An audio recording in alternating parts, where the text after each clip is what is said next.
আজকে আমি বানাবো সিম ভর্তা। এদিকে পানি দিয়েছি আর এই সিম লবণ দিয়ে দিলাম, ঢাকনা দিয়ে এখন ডেকে দিলাম।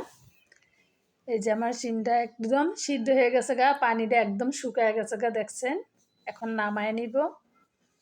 এখন টমাটোটা একটু হলুদ আর একটু লবণ দিয়ে মাখায় এই যে তেলের ভিতরে দিয়ে দিলাম, উল্টা পাল্টা এই যে ভেজে নিলাম, দেখছেন। এখন আমি কাঁচামরিচ, রসুন, পেঁয়াজ,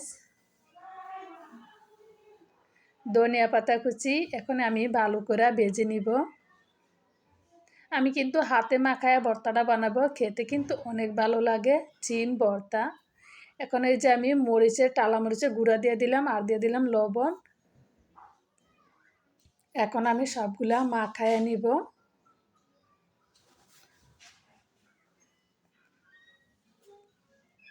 এখন কিন্তু আস্তে আস্তে কাল পড়তা আছে, শীতটা পড়তা আছে।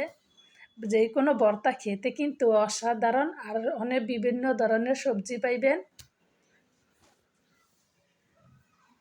এখন এই যে আমি ভর্তাটা বানিয়ে নিব।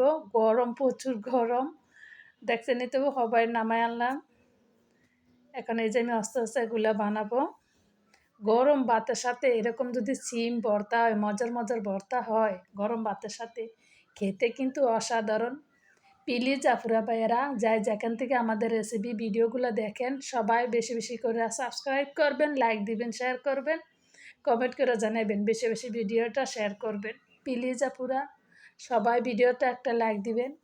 এখন এই যে আমি সরিষার তেল দিয়ে দিব। সরিষার তেল দিয়ে ভালো করে আমি মাখায় নিব, একটু দিয়ে দিব। এখন আমি ভালো করে সরিষার তেল দিয়ে ভালো করে মাখায় নিব। আর গরম ভাতের সাথে খেতে অসাধারণ।